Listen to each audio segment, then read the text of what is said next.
So I made up my mind in SS3 when I was leaving school that, okay, you know what, Jemima, you're going to be somebody totally different when you leave school, because your friends are going to change, your classmates are going to change, nobody's going to know, and nobody's going to know. Nobody's going to know your past. Then I went to university, which was like the turning point of my life. My name is Jemima Oduwaiye. I'm from a family of five. I have two brothers, one elder brother, one younger brother. Middle, yeah, I grew up with boys.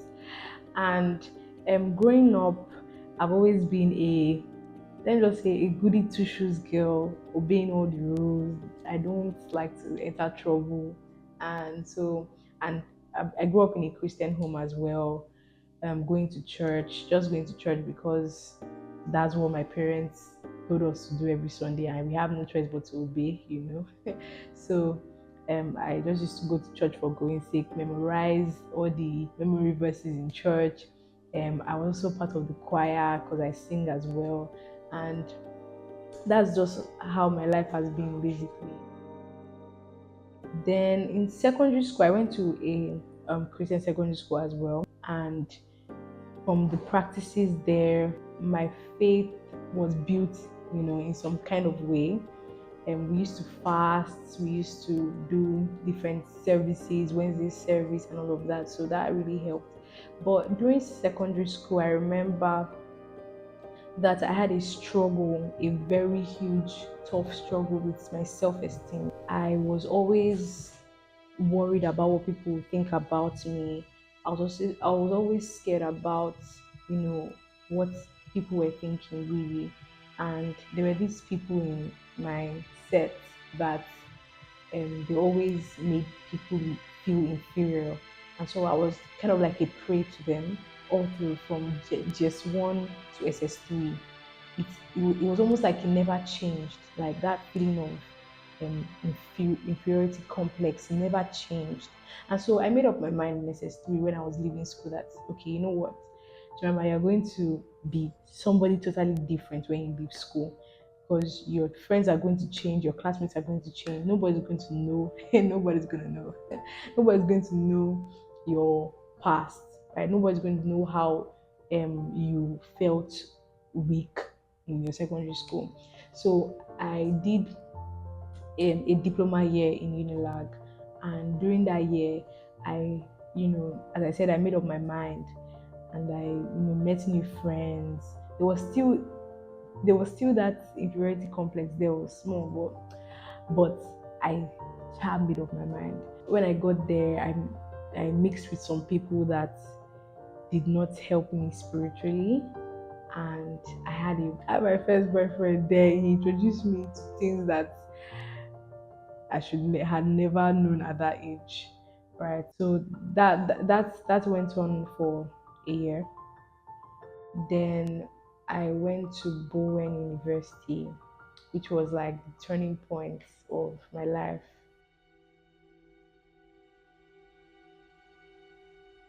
In 2018, my one of my friends from Unilag posted a flyer of a youth camp, teenagers, and after she posted the flyer, she now posted a testimony from the camp before. And in that testimony, the person said they saw angels while they were praying for like 15 hours. I was like, wow. So people really see angels. I never knew. I thought that angels are just like, cartoons, and you just don't see them. And they are spirits, so you don't know. You can never see them. That's what I thought.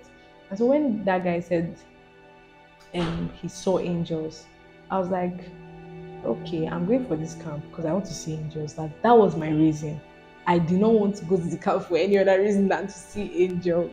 I got to the camp, and the first shocker for me was seeing young, beautiful ladies, handsome boys.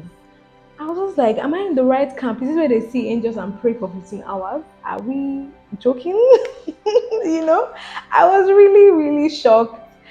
Then another shocker which which has stayed with me forever, was seeing one of the guys that I saw that I was like, this guy is very fine. Oh. Are you sure that this is the right camp? In my mind, I was just like, this guy is just, he just came to play. He was the one that led the opening prayer session for the camp. And from that day, I knew that that statement, don't judge a book by its cover, is really true. He prayed in such a way that I would have never had expected. I was in awe. And everybody, all the young people there were praying. I had never seen such a thing like that. Where young people are praying fervently with all their hearts, worshiping God and everything. It was amazing. And so throughout that camp, I was attentive. In fact, at a point, I had forgotten my angel, angel career, the angel vision. And we used to pray. We used to have sessions of prayer all through the camp. And I didn't know how much impact that session of prayer made in my life until I'm going to talk about that. Funny enough, I didn't see any angel during that camp, and even after, I know. So God just used that as a bait to carry me there. Before the camp, I had been struggling to stop listening to secular songs, and I would delete them, download them back, delete them, get somebody to Zenda it for me. But after that camp, I literally went to my laptop. I had over 2,000 secular songs from different artists that a lot of people know, and I deleted every single song apart from Justin Bieber's Purpose album, because I knew that Purpose album was just about his story. Then I also went to my social media. I deleted everything. In that year of camp, we had there was a discipleship class after the camp, and so I went in for the discipleship class. That discipleship class was what made me, it built my conviction on what I had experienced in that camp. My pastor, Pastor SN, he literally he literally trained us in that discipleship. That discipleship training was like a soldier training. Like we were not allowed to go on social media. We were on food fast. We were not allowed to watch TV, no movies. Everything was the word and prayer and sermons. That was what our lives were supposed to look like for 3 weeks. And it changed my life in no small way. Like up till now, I struggle to watch movies. Up till now, I don't even watch TV. And it's not like it's bad. No, it's actually really good. You need to actually entertain yourself. But it just taught me to, kill the influence of the flesh over the spirit. And so, yeah, that was the experience that got me saying, Lord, I'm going to follow you. I'm not going back. Then I can remember after the camp, I don't know how I found myself with a boyfriend, but I found myself with one, and we're doing lustful activities. And I just knew that I was not having peace in the relationship. The story to even how I said yes to that guy is just so funny because I was saying, God, if this is the person, let so and so happen. That thing happened, and I said, okay, this is God. Oh yeah, let's go. So I was not like, when I was not having peace in the relationship, I was just like, God, I thought you said this is the person now. So why am I not having peace? And there and then, God spoke. That was the first time I heard God speak to me through His Word. I opened my Bible literally, and the first page I saw 2 Timothy 2:22. Flee youthful lust and chase after righteousness. That was it for me. God did not have to explain to me that what I was doing was youthful lust. That was flee youthful lust and chase after righteousness. After then, like no relationship, chasing after the word and the spirit of God. That was what it was. The Lord replaced that lustful desire for something way, way better. He gave me friends, people that grew my faith in school.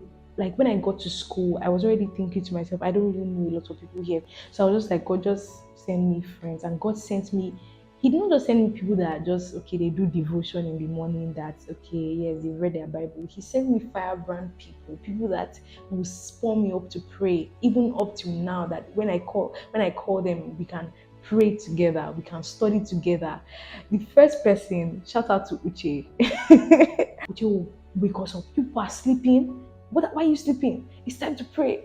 So she just drag us to be praying. And from her, I met other people, firebrand Christians, young people that will pray. We will stay in chapel, we will pray like drunk people. Will be praying for hours. You know, I can also remember that while in school, one of my mentors, call him JJ, he he used to watch over me in terms of like Bible study. He would make sure that I study my Bible. Like we had a, you know, this time you submit your summary and all of that. And in that time, I can remember when I was trying to understand my purpose and my assignment, and then God spoke to me through the book of Jeremiah that I've sent you out as a prophet, that kind of thing. My experience in school um, built up my faith in no small way. I met so many amazing people, and the church is something that I don't play with. When people talk about the church anyhow, I don't take it lightly. The church is Without the church, I don't know where I would have been right now. Yeah, so there's your experience with God, your personal one, but people that are like-minded have shaped me. They have shaped me in no small way. Like so many people that were my seniors, people that were my mates, in terms of like studying the same course with me and being in the same set with me, they've helped me tremendously, tremendously. I can remember how I started to really get deeper in communication with God, like one-on-one communication with God. There were times where God would wake me up in the middle of the night just to show me stuff and just to tell me things. And one of the holidays, I think in 2019, one of my holidays from school, God started to teach me how to be more vulnerable with Him, to just talk to Him about any and everything. And that was the moment where I started to talk to God about even the dress I want to wear. Like, God, what will you have me wear today? Because I started to understand that God works in so many ways, that God can tell you to wear something, and it's because He has shown somebody somewhere that someone is going to be dressed like this, and that person needs to have a conversation, or that person is going to help you out, or something like that. And God works in so many ways like that. And so I talk to God about every single thing, every single thing. God has helped me to be vulnerable with Him. Talk to Him about every single thing, the most ridiculous things. I talk to God about it, and God has broken so many addictions to that worldly music. It could have only been God, because I literally sat in front of my laptop that day and just said, Jeremiah, everything is going down. And ever since then till now, I have not gone back to one single person from that playlist. I've not gone back to one person. None. None. None. And I can remember before I used to watch horror movies. I would sit down in the night and watch Chucky. But now I detest it. In fact, like, it irritates me. And I find it hard to watch movies these days. And it doesn't trick me. Nothing is to kill me when I'm not watching movies. And I'm still a work in progress. God is still working on me, really. Um, I'm learning and learning that joining with God, working with God is the best thing that you can ever do for yourself. And there's one thing that my pastor says, that God didn't bring you to this world for you to figure it out by yourself. He brought you here that both of you will walk the walk together. And so He knows the end. He knows how your life's supposed to turn out. He knows how your life's supposed to be. And so it makes perfect sense to walk with the one who already knows you. I can remember that at the youth camp, I the pastor was teaching, and he was teaching on identity, and that was the teaching that changed my life. It was so simple, but it actually did something to me. Like, I knew that I am God's own, I'm God's child. I didn't just land here by mistake. Like, God is so intentional about me. After that teaching, that's the mindset I had, that God, I am loved by God. God recognizes me. I'm not just there, and he's I'm not just there. No, he actually is intentional. He brought me here for a reason, for a purpose. I have an identity in him. I know who I am in him. That was how that teaching made me feel, and it was there and then I just knew I have to I have to get close to this God that knows me so much. And yeah, that was it. And also the overall experience of the camp, seeing young people love God, it changed my mind. Because before then, I thought to myself that, okay, it's when you're 40 years old that, oh, like Bishop David Oyedepo, he's like old already. That's why he has a ministry. That's like, I thought that, okay, it's when you're 40 years old that you start serving the Lord fervently, you know. But when I saw those young people, seeing them pray, seeing them talk about God, seeing them talk about their experiences with God, their testimony was not just I had headache and I was healed. It was I talked to God, I had conversations. I was like, wow. Seeing that happen with those people, I said to myself, Jemima, you have to have this. Oh yes, I can remember this. One of the guys at the camp, still the same guy that led prayers that day, I got to find out that at the age of that year, earlier that year, he had healed a madman. At that moment when I heard that, I was doubtful, of course, but and I saw the evidence, I saw the pictures, I saw the testimony, I saw everything. I was like, wow, wow. At that moment, I said to myself, what am I doing in my life?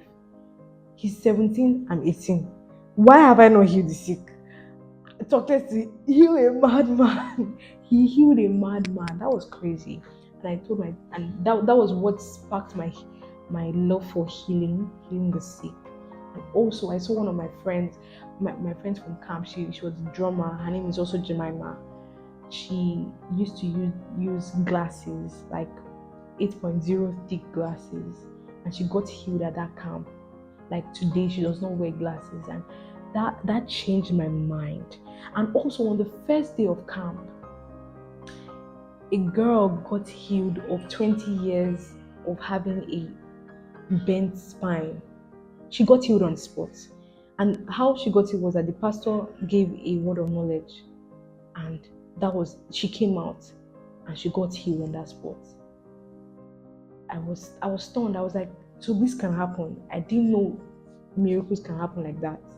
And even with young people, it was amazing. Seeing young people prophesy to themselves. I prophesied to people during that camp, and I was like, wow, I can do this. I didn't know. That was one major thing that got me, so excited and saying, yes, God, this is the exciting.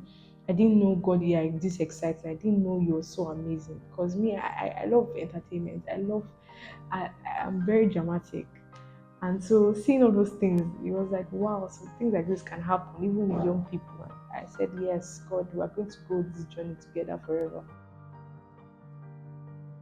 And it was later in my work with God that God revealed to my heart that I was doing those prayer sessions. What was happening was He was exchanging my fleshly desires for His desires.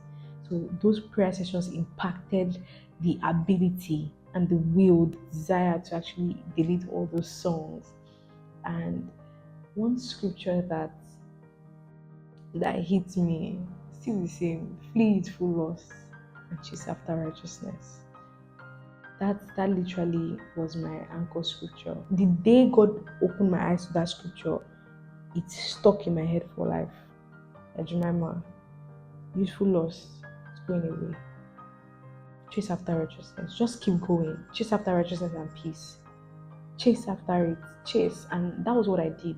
I didn't look back. I kept on going. Chasing after righteousness. Any Bible study, I go for it. Any prayer session, we're moving. Like, that was how it was. I was always on the go, not wanting to turn back to, oh, okay, let me just taste a little bit of this worldly pleasure. No, as I just went with it, and those are things that have really, really, really helped me. Of course, from the situation that I had with my first ex, I struggled with masturbation. I struggled with lustful thoughts. My God, I struggled with lustful thoughts. But God has worked in me and is still working in me. And there's something He taught me. He says, if you're always enjoying lustful thoughts, it means you're not ready for a surprise. Like when you are now about to get into a relationship that is ordained for you, you've already thought about everything that you could possibly do with that person, and you're no longer amazed. There's nothing to look forward to, and it's like, let go of lustful thoughts so you can look forward to something, so that you can if your partner doesn't satisfy you the way you have thought about it doesn't now affect your relationship. So yeah, those are things that God has taught me, and He keeps encouraging me, telling me that I'm not my mistakes. I'm not the past. The past is gone. I'm new. I'm new, and nothing can change that. I'm saved in Him forever. Nothing can change that. Nothing can change that. And very importantly, um, before going to the camp, I remember that I didn't understand what salvation was. I thought that, okay, I always have to, God, if God comes now, that's the end. Though. If I'm found wanting, God is not going to pick me up. But I got to understand that my sins are forgiven forever. And because of that, I have received grace to live the righteous life. I've received grace to live the God kind of life. And so there's freedom. There's freedom for me. I don't have to be bound to my worldly desires. I found strength in that understanding that yes, the gospel is the power of God unto salvation, and I'm saved. I'm fine in Him. I'm clothed in His glory. I'm safe. So God is my hiding place. I'm not looking for anywhere else to hide. I'm not looking for anywhere else to lean on. God is literally who I lean on all the time.